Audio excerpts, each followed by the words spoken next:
Ok, on va parler des noms comme la nomenclature des complexes.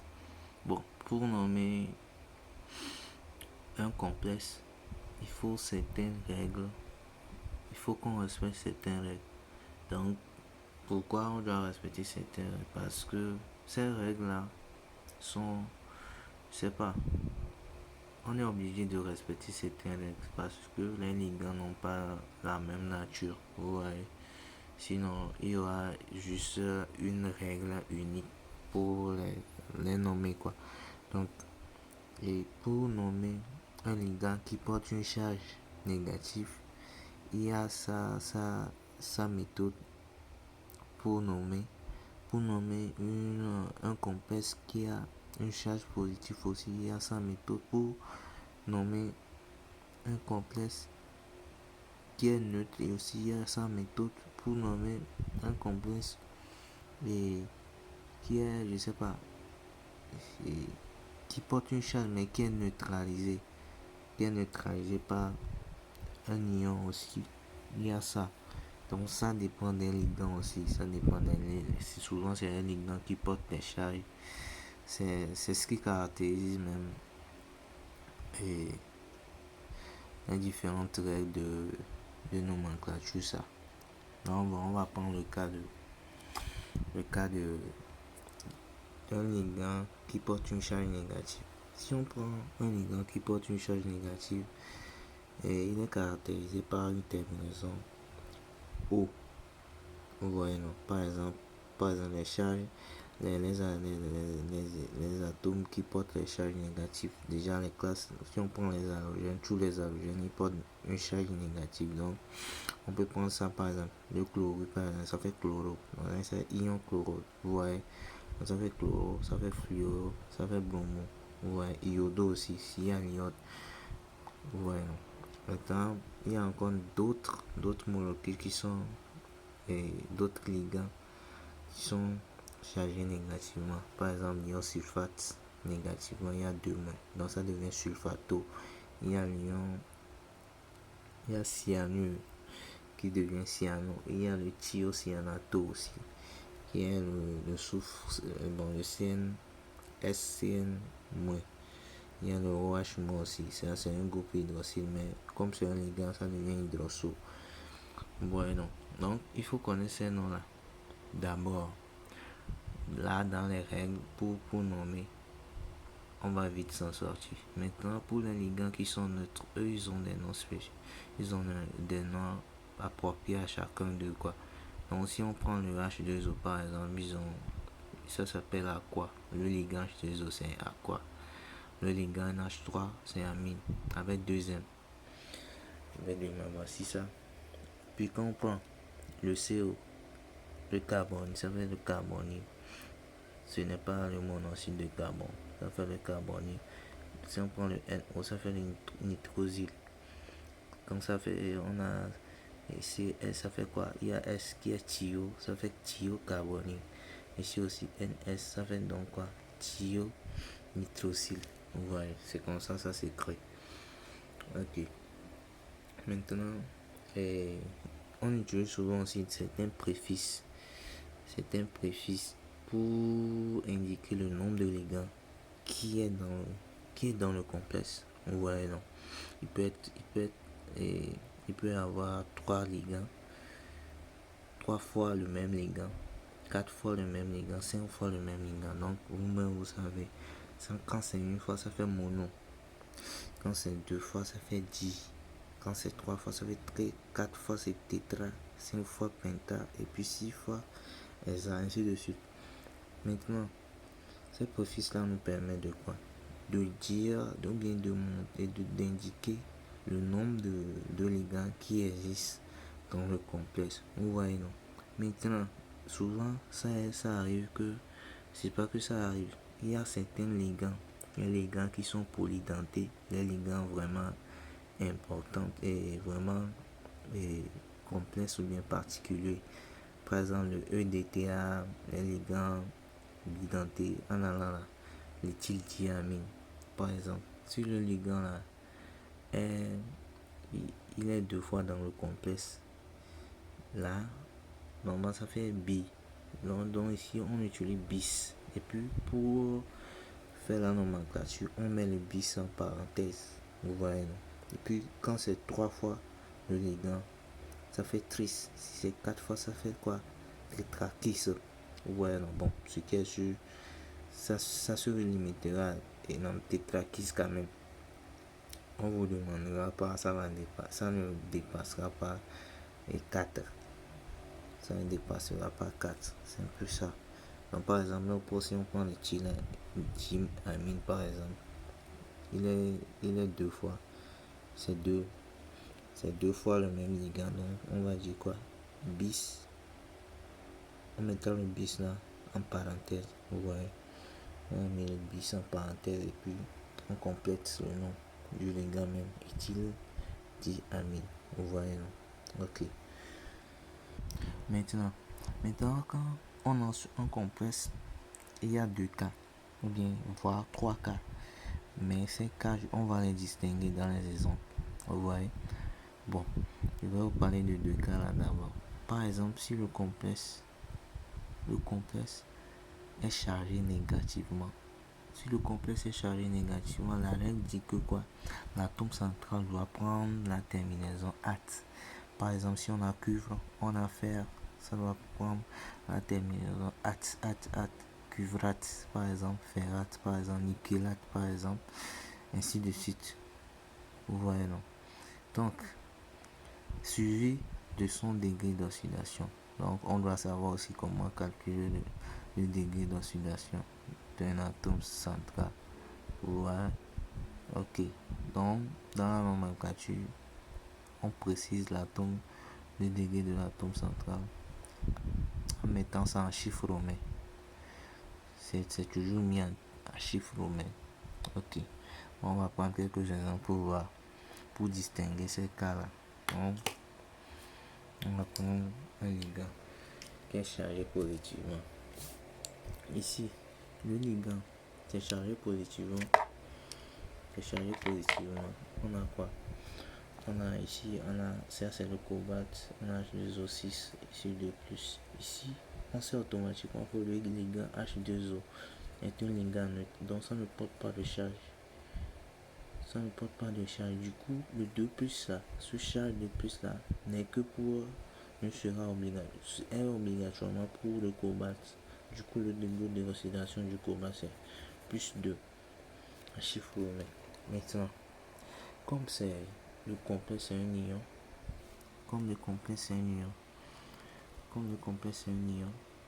on commencera par nommer ça par ion. Vous voyez, maintenant on va sur le ligand. Le ligand c'est 6 fois. Du coup, on va utiliser ESA.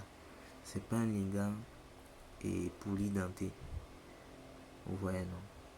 Donc, on utilise les préfixes simples comme on le connaît. ESA à quoi? Vous voyez, non? ESA à quoi? Désolé, le nom du ligand. Ça fait aqua. Donc ça fait ESA aqua.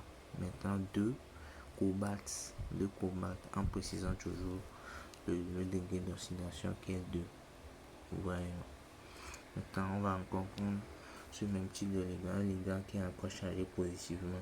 Ici on a 2+. Ici on a un ligand toujours qui est quoi? Ce ligand là c'est un ligand neutre. Donc sa charge est 0. C'est pas que sa charge est son degré d'oxydation est 0. Du coup, cette charge ne sera que pour le cuivre. Du coup, on a le degré d'oxydation du cuivre qui est +2. Maintenant, comme c'est un ion, on commence par ion. Vous voyez? Maintenant, on va voir le ligand maintenant. Le ligand, c'est combien? Le ligand, il est 4 fois. Il est présent 4 fois dans le complexe. Du coup, 4, ça fait tétra. Du coup, on a tétra quoi? Amine. Amine là, c'est 2M. Il faut faire attention. Amine là, c'est 2M. Maintenant, de cuivre. Maintenant, comme le cuivre a pour degré d'oxydation, on me précisera devant le cuivre. Comme j'ai pas de place à cause de ça, je suis venu en bas ici.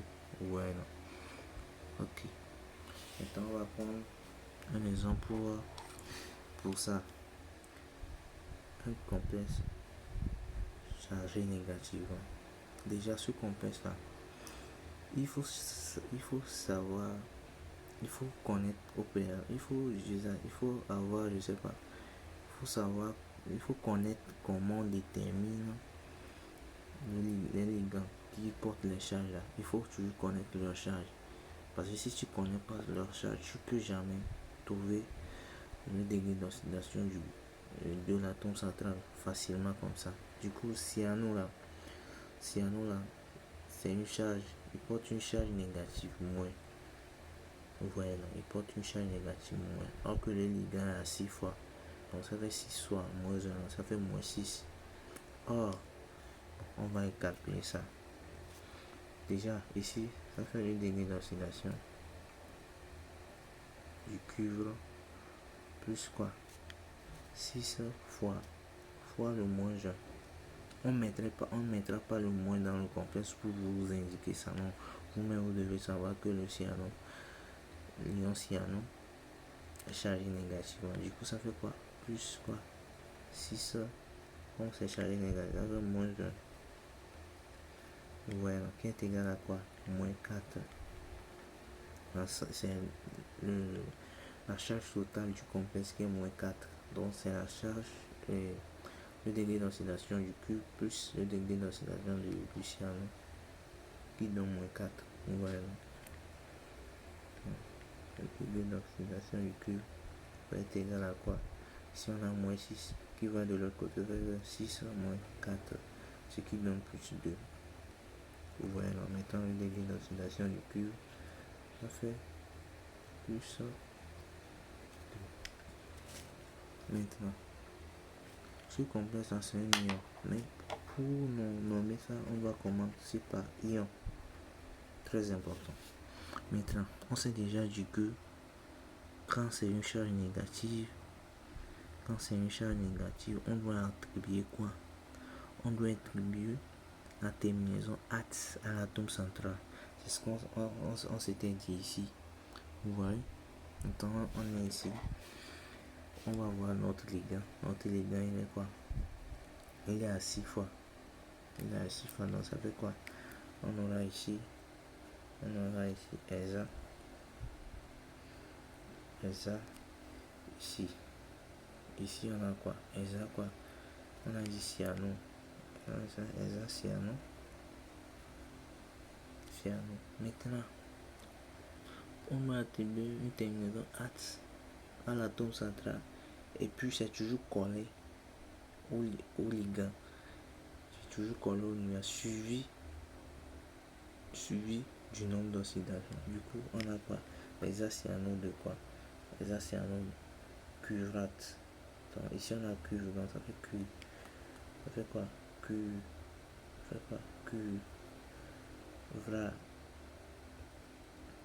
Et puis 2. Ouais. Donc, c'est ça. C'est un peu ça. Donc, on va encore chercher un exemple sur un complexe négatif. Un complexe qui porte une charge négative. Du coup, bon, un peu. On va voir un exemple.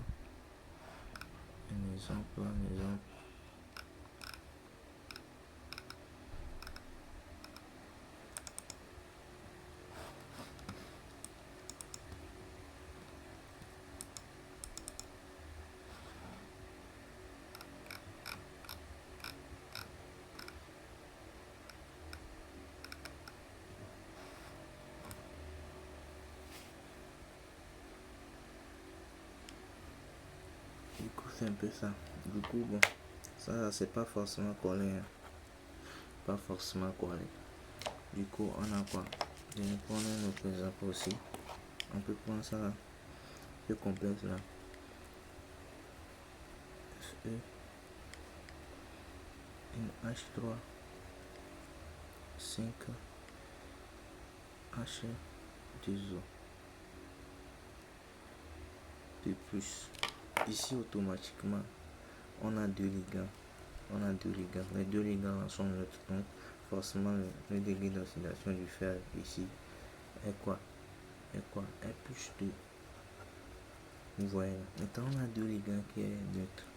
Qui on nommera en bas neutre. C'est ça le problème. Donc ici, on verra quoi maintenant? On verra quoi? On va voir maintenant ici celui qui, dans la lettre, dans l'alphabet, celui qui vient avant l'autre, c'est lui qui viendra premièrement.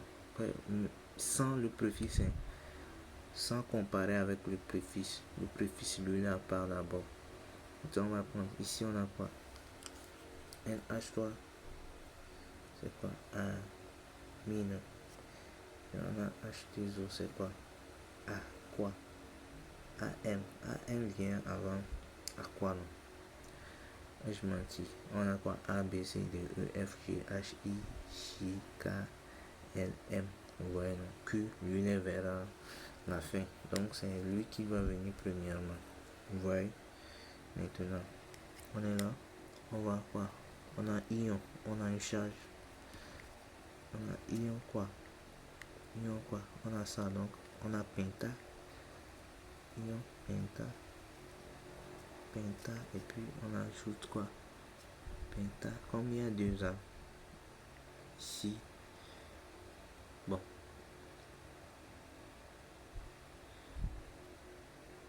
On a pentamine. Puis on a quoi? Pentamine. Et puis on a quoi? Ion pentamine. Puis on a quoi? Aqua.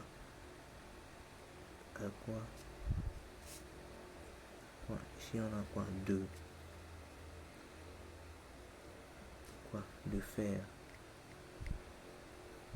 De fer. C'est plus ça. Donc quand c'est ion hexacyano curate, quand c'est négatif, il faut coller. Le mieux c'est de coller.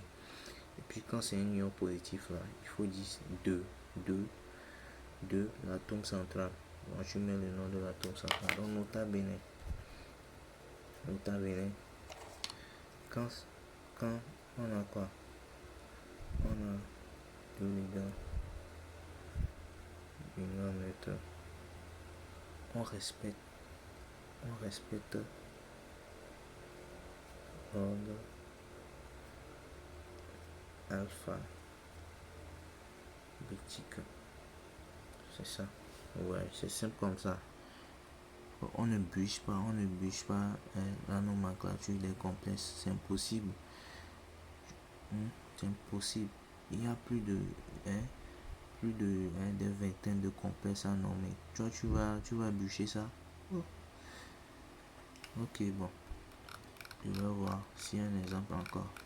Maintenant, on va parler des complexes ioniques qui portent une charge, mais bon, on les neutralise. Bon. Dans la vidéo précédente, je ferai une vidéo spécifique à ça. Ok.